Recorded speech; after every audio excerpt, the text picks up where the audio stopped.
Shalom, Assalamualaikum warahmatullahi wabarakatuh. Terima kasih untuk kesempatan yang diberikan kepada saya. Dalam video ini saya akan menjelaskan ringkasan materi dari mata kuliah CMD atau Curriculum the Material Development. But before start, let me introduce myself. My name is Firna Chris Angelina. You can call me Firna. I'm class C and English Education Study Program. So, langsung saja. Nah, baik, dalam video ini saya akan menjelaskan apa itu kurikulum merdeka dan modul ajar. Jadi, kurikulum merdeka adalah pendekatan baru dalam pendidikan untuk memberikan fleksibilitas dan kebebasan kepada siswa untuk menentukan atau memilih jalur hidupnya melalui pendidikan merdeka. Jadi siswa dibebaskan untuk memilih jalur pendidikan mereka sesuai dengan panduan dari kurikulum merdeka ini. Nah, dalam kurikulum merdeka sendiri ada 3 keunggulan. Yang pertama, esensial, di mana guru tidak terburu-buru dalam memberikan materi dan guru dapat memperhatikan siswa ketika dalam proses pembelajaran dalam kelas. Yang kedua, pengembangan karakter melalui proyek profil pelajar Pancasila. Yang ketiga,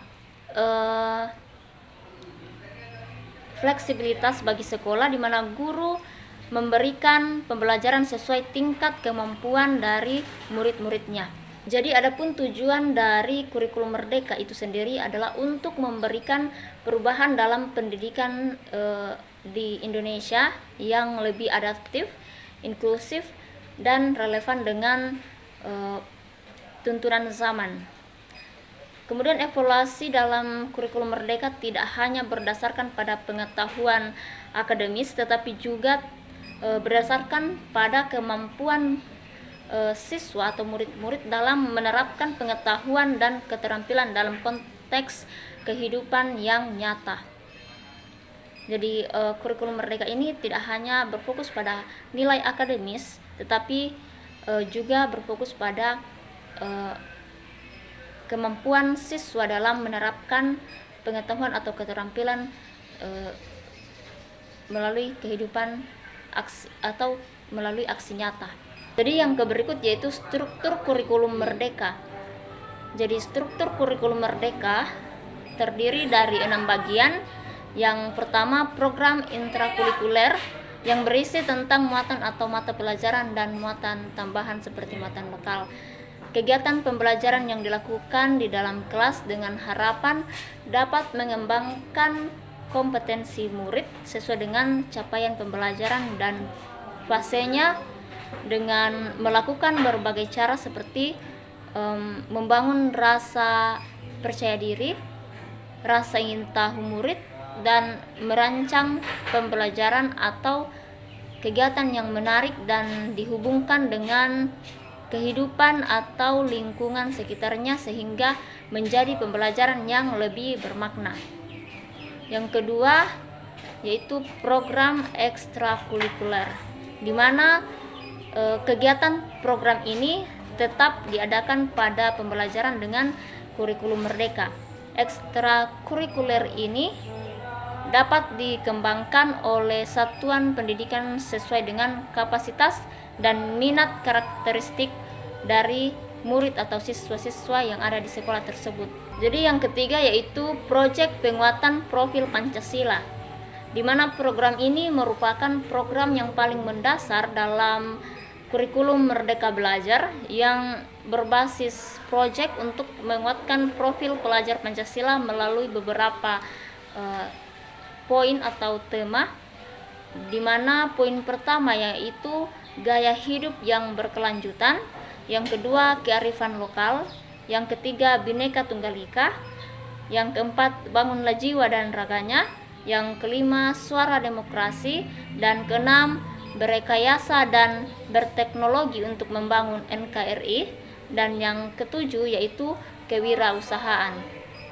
Jadi poin yang keempat yaitu assessment atau penilaian, yang merupakan proses penilaian yang bukan menilai dengan mencantumkan nilai angka, namun lebih kepada pengumpulan dan pengelolaan informasi untuk mengetahui kebutuhan belajar, perkembangan dan pencapaian hasil belajar dari siswa melalui umpan balik antara guru dengan murid dan murid juga orang tua, dan juga sebagai bahan refleksi untuk meningkatkan mutu pembelajaran.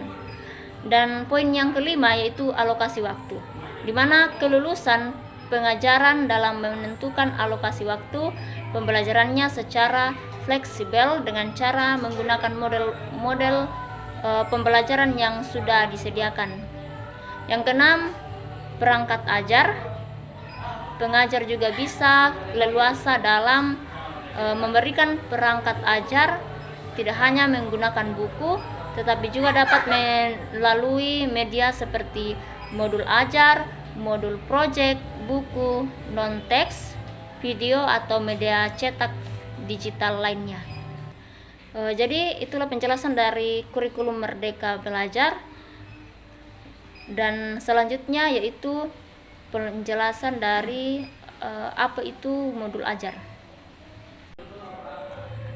Jadi modul ajar adalah dokumen yang berisi tentang langkah dan media pembelajaran serta asesmen yang dibutuhkan dalam satu unit atau topik berdasarkan aturan tujuan pembelajaran. Dalam modul ajar sendiri dapat membantu pendidikan dalam berbagai aspek. Yang pertama, memandu pendidikan melaksanakan pembelajaran yang dilakukan. Yang kedua, mempermudah atau memperlancar dan meningkatkan kualitas pembelajaran. Yang ketiga, menjadi rujukan bagi pendidik dalam melaksanakan kegiatan pembelajaran. Dan yang terakhir yaitu modul ajar dapat mendukung pencapaian kompetensi dalam capaian pembelajaran dan profil pelajar Pancasila pada setiap tahap perkembangan pada suatu mata pelajaran. Jadi saya rasa sampai di sini penjelasan dari saya. Kurang dan lebihnya mohon dimaafkan. Saya akhiri dengan ucapan terima kasih. Shalom dan assalamualaikum warahmatullahi wabarakatuh.